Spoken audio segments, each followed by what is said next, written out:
자, 현대시 작품 분석 시간으로는 오늘이 42번째 작품인데, 자, 오늘도 지난 시간에 너희들한테 예고했던 작품인 김기택 시인의 다리 저는 사람. 자, 이 작품을 가지고, 자, 오늘도 같은 방식으로 분석하는 연습을 같이 한번 해볼게. 자, 오늘도 우리가 지금까지 해왔었던 것처럼, 자, 보기가 없는 상태에서 이 작품을 시험장에서 마주했다. 이렇게 생각을 하고, 자, 주어진 정보 안에서 작품의 의미를 연결하고 판단해보는 연습. 이걸 우선적으로 할 거야. 그리고 마지막에, 자, 실제 모의고사에서 주어졌던 보기 하나를 확인해볼게. 자, 일단 작품의 제목을 통해서 우리가 확인해보면, 다리 저는 사람이라고 작품 제목이 되어 있는데, 자, 다리를 전다라고 하는 것은 너희가 판단하기 어렵지 않겠지만 다리가 불편하다는 의미겠지. 자, 그러면 일단 다리가 불편하다라고 하는 표면적인 이런 사전적인 의미를 그대로 드러내고 싶었던 건지, 아니면 다리를 전달하는 이 의미 자체가 어떤 상징화된 표현이어서 상징적 의미로서 드러내고 싶었던 것인지, 우리가 제목만 봐서는 추측은 가능하겠지만 의미를 확정짓긴 좀 어려워. 자, 그렇기 때문에 우리가 읽어가면서 확인을 해봐야 되겠지. 또 제목이 그냥 단순하게 다리 저는 사람이라고 했기 때문에 그 다리를 저는 사람이 화자인지 아니면 화자가 지켜보는 대상인지, 자, 우리가 확인하기는 좀 어려워. 근데 적어도 화자든 대상이든 간에,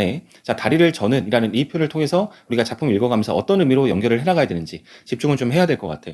자, 그러면 작품을 본격적으로 한번 읽어보면, 자, 꼿꼿하게 걷는 수많은 사람들 사이에서 그는 춤추는 사람처럼 보였다.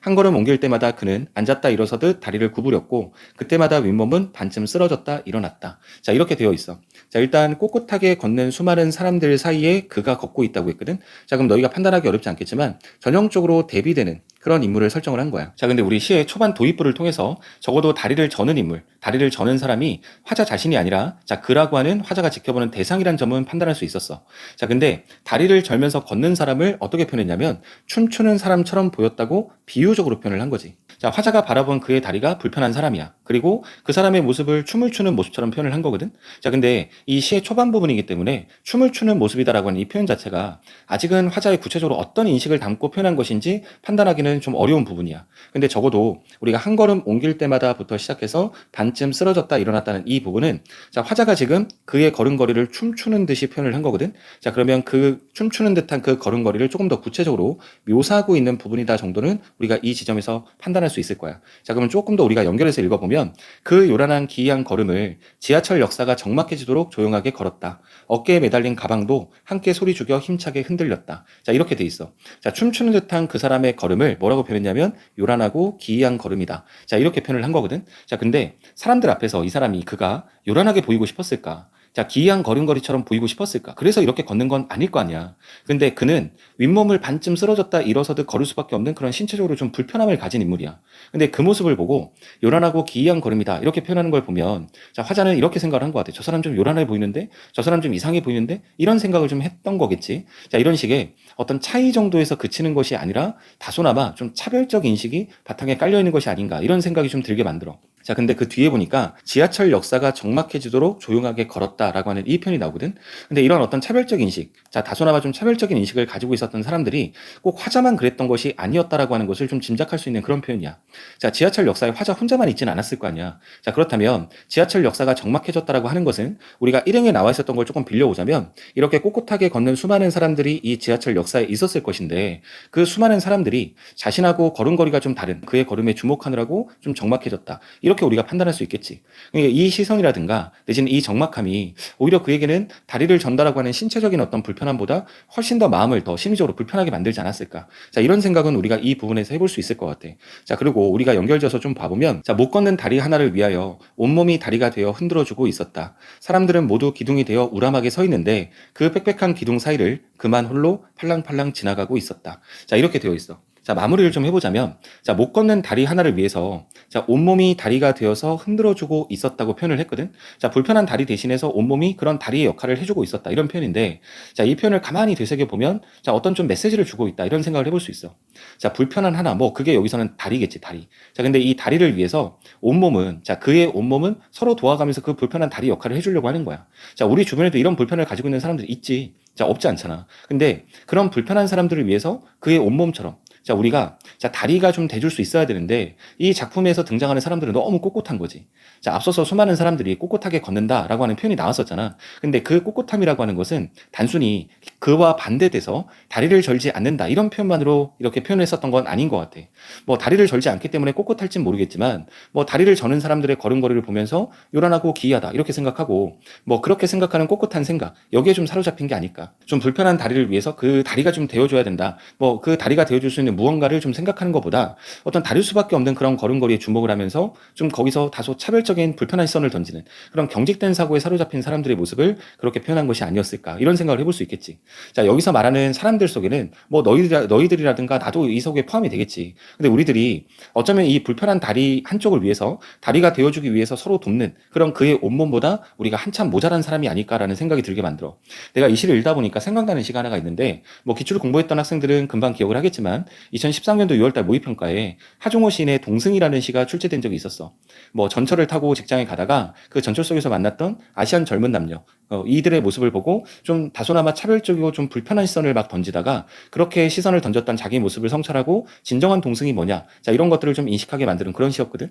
그런데 이 작품도 발상면에서 본다면 좀 비슷한 발상을 가지고 있는 게 아닌가 자 이런 생각이 좀 들기는 해. 자 마무리 지어보면 자 사람들은 모두 기둥이 되어 우람하게 서 있다. 자 그러면 여기서 말하는 기둥이라고 하는 것은 당연히 자 너희가 판단하기 어렵지 않겠지만 앞에 있는 사람들을 비유적으로 표현한 거야. 자 또다시 비유적인 표현이 등장한 건데 자 우람하게 서 있어. 뭐 꼿꼿하게 서 있을 수는 있지. 자 근데 이 모습이 좀 경직된 모습일 수밖에 없다는 거야. 자 거기에 빽빽한 기둥 그러면 그 많은 사람들이겠지. 이 빽빽함의 정도만큼 꼿꼿하고 경쟁된 사람들이 많았다. 이런 표현을 하는 건데 그 사람들 틈으로 자 팔랑팔랑 거리면서 그가 지나가고 있었대. 자 그러면 음성 상징어가 쓰인 거지. 자 음성 상징어를 통해서 그의 걸음을 표현한 건데 그 사이를 팔랑팔랑이라고 하는 그 음성 상징어를 통해서 왜 그의 모습을 이렇게 표현했을까? 그러니까 내가 생각할 땐 그런 것 같아.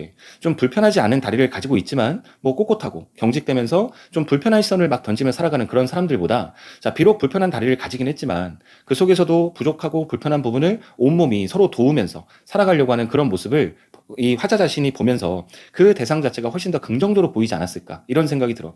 그렇게 본다면 이 시가 좀 단순하게 불편한 다리로 뭐 다리를 절고 있는 그런 사람 이런 사람을 딱 초점 삼아서 시를 썼다기보다 자 다리가 불편한 뭐 그와 같은 사람들과 살아가기 위해서 어떻게 살아야 되는가 이런 어떤 문제의식을 던지는 시가 아닐까라는 생각이 들어. 그래서 그 메시지를 가장 강력하게 보여주는 부분이 나는 이 부분 같은데 못 걷는 다리 하나를 위하여 온몸이 다리가 되어 흔들어주고 있었다. 자, 이 편을 보면 우리가 어떤 생각을 해야 되는지 지금 여기서 이 가장 강력하게 보여주는 부분이 되지 않을까 생각이 들어. 뭐 적어도 화자가 생각하는 우리 모습은 이렇게 꼿꼿하게 서 있는 기둥의 모습이 되어선 안 되고 자, 그의 다리가 되어주는 그런 온몸과 같은 그런 모습이 돼야 되는 것이 아닐까라는 그런 말을 하고 싶었다고 생각하면 되겠지. 뭐 그렇게 봤을 때 화자가 뭐 화자 자신을 포함해서 우리 모습 전체에 대해서 반성이 좀 필요하다 이런 비판적 인식도 지금 드러낸 것 같고 자 그렇게 봤을 때는 다리가 불편하신 분들과 함께 사는 우리의 삶이 자 어떤 모습일 때 바람직할 수 있는가 자 여기에 대해서 이야기를 하고 있는 시다라고 생각한다면 이 시를 너희가 잘 읽었다라고 말할 수 있겠지.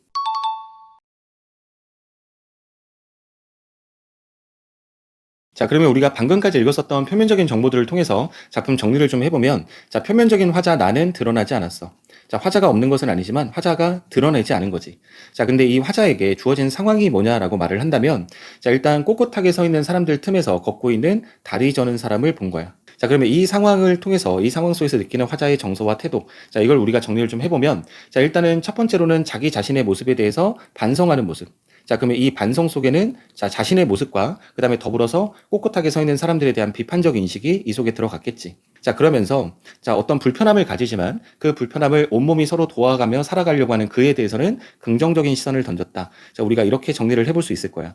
자, 그러면 이런 상황 정보와 반응 정보를 묶어서 주제를 만들어 본다면 주제가 두 가지 정도로 나와야 될 건데, 자, 첫 번째는 사람들의 꼿꼿함에 대한 비판 이렇게 나와야 되겠지. 그리고 또 하나는 자, 불편함을 가졌지만 그 불편함을 서로 도와가며 살아가는 그에 대한 긍정적 인식 이렇게 잡는다면 주제를 잘 잡았다고 표현할 수 있을 거야. 자, 그러면 이 주제를 구현하는 표현상의 특징에는 자, 가장 중요한 건 대조라고 하는 표현수화법을 너희가 기억할 필요가 있겠지. 자, 일단은 사람들과 그라고 하는 어떤 사람, 이 사람에 대한 대조도 되고, 자, 사람들은 서 있었거든. 가만히 있었거든. 그러면 좀 정적인 이미지잖아. 근데 그는 그 상황에서 걸어가는 모습으로 나왔으니까 어떤 동적인 이미지, 정적인 이미지와 동적인 이미지의 그런 측면에서의 대조라고도 볼 수 있겠지. 그리고 부정적인 대상이다, 긍정적인 대상이다. 자, 이런 측면에서의 어떤 대조 지점도 잡을 수 있을 거야. 자, 대조가 가장 중요할 것이고, 그 다음에 두 번째로는 우리가 읽으면서 확인했었지만, 춤추는 사람처럼, 그 다음에 뭐 기둥, 이런 것들을 통해서 비유적인 표현이 등장했다. 자, 이것도 우리가 눈여겨볼 만한 표현상의 특징. 그 다음 마지막 하나만 더 잡아보자면 마지막에 그 불편하게 걸어가는 그에 관련된 걸음걸이를 표현할 때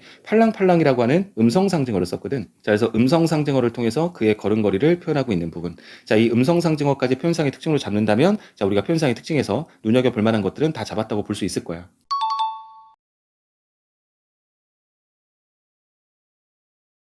자, 마지막으로 우리 보기에 대한 필요성을 판단해보는 시간을 또 가져볼 건데, 자, 우리가 실제 모의고사에서 주어졌던 이 보기를 보면서 보기 속에 나와 있는 정보가 우선적으로 너희들 머릿속에 들어갔다면 작품을 독해하는 과정에서나 내지는 작품을 받아들인 이해 폭에서 얼마나 차이가 있을지를 생각해보면서 보기를 봤으면 좋겠어. 자, 한번 읽어보면, 자, 문학은 작가가 생각하는 문제의식을 표현하는 장이다. 자, 독자는 문학을 통해서 작가의 문제의식을 공유할 뿐만 아니라, 자, 궁극적으로는 그 문제를 해결하려고 하는 행동으로 옮길 때, 자, 참된 문학의 기능이 실현되었다고 할 수 있대. 자, 일단 여기까지를 먼저 한번 끊어서 보면 다소나마 추상적이게 드러나긴 했지만, 자, 우리가 해결해야 할 그리고 행동으로 옮겨야 할 문제의식이 드러나겠구나라고 하는 것을 우리가 먼저 잡을 수 있겠지. 자, 이런 보기가 괜히 주어지는 게 아니니까, 자, 이 작품 속에서는 해결해야 되고 그걸 실제로 행동으로 옮겨야 하는 그런 문제의식이 이 작품 속에 담겼겠다. 자, 이것을 우리가 1차적으로 정보를 잡을 수 있을 거야. 자, 그리고 좀 더 이어서 보면 위시에서는, 자, 좀 더 구체적인 얘기를 하겠지. 자, 장애인을 바라보는 비장애인의 경직된 시선을, 자, 무엇으로 비유하고 있다고 했는데, 이 부분 A를 채우는 부분이 시험 문제였거든. 자, 근데 우리는 금방 봤지만 이 부분이 기둥으로 지금 비유가 돼 있는 거지. 자, 근데 적어도 장애인을 바라보는 비장애인들의 경직된 시선이 드러날 것이다. 그러면 이 부분이 지금 뭐가 되냐면 문제의식과 연결이 되겠지. 자, 그럼 좀 더 보면, 자, 온몸을 다해 걸어가는 장애인을 보면서, 자, 침묵으로 바라보고 있는 비장애인들의 모습. 자, 이 모습과 그들 사이를 온몸으로 팔랑팔랑거리면서 걸어가는 장애인의 모습은 일반적인 인식을 뒤집어 놓고 있다. 이렇게 돼 있어. 자, 그럼 너희가 지금 금방 확인해 봤지만, 자, 장애인을 바라보는 비장애인의 경직된 시선. 그게 뭐냐면 침묵으로 바라보고 있는 비장애인들의 모습이거든. 근데 이 모습은 해결해야 될 문제점이고 우리가 행동을 통해서 해결해야 되는 그런 문제의식을 담고 있는 거란 얘기야. 자, 그러면 우리가 이와 관련된 정보를 봤다면, 자, 문제의식이 담겼다라고 하는 추상적인 정보 외에, 자, 그것이 구체적으로 어떤 문제의식이냐면 장애인들을 바라보는 비장애인들의 문제의식이다라고 하는 것도 우리가 충분히, 자, 작품을 보기 전에 정보를 얻고 난 다음에 그 작품에 대한 독해가 가능했었다는 거지. 자, 그런 측면에서 이 보기의 중요성, 자, 이 보기 속에는 불필요한 정보를 담지 않는다라고 하는 그 측면을 너희가 매번 보기를 보면서 확인하고 있으니까, 자, 또 한 번 그 측면에서 보기의 중요성을 너희가 인식했으면 좋겠다. 자, 이게 내 생각이야. 자, 이렇게 보기를 마무리하면서 이 작품도 마무리를 한번 해볼게. 자, 그리고 이제 마지막 하나의 작품이 남아있는데, 자, 올해 이 작품이라고 하는 타이틀을 달고 우리가 EBS에 실려있는 작품들 한 작품 한 작품 우리가 쭉 정리해왔는데, 자, 고전 시간은 이미 마무리가 됐고, 자, 현대시 몇 작품이 더 남아서 우리가 지금 하고 있었는데, 다음 시간에 우리가 볼 작품이 마지막 작품일 거야. 자, 그래서 실전 모의고사 5회에 보면, 자, 김혜순 시인의 납작납작 박수건 화법을 위하여라고 하는 작품이 실려있거든. 자, 그 작품이 우리의 마지막 분석하는 작품이 될 건데, 자, 우리가 마지막이니까 조금 더 너희가 신경 써서 분석해보고 찾아보고 또 나랑 확인하는 시간을 가져볼게. 자, 오늘도 공부한다 고생 많이 했고 오늘 수업은 여기까지 할게.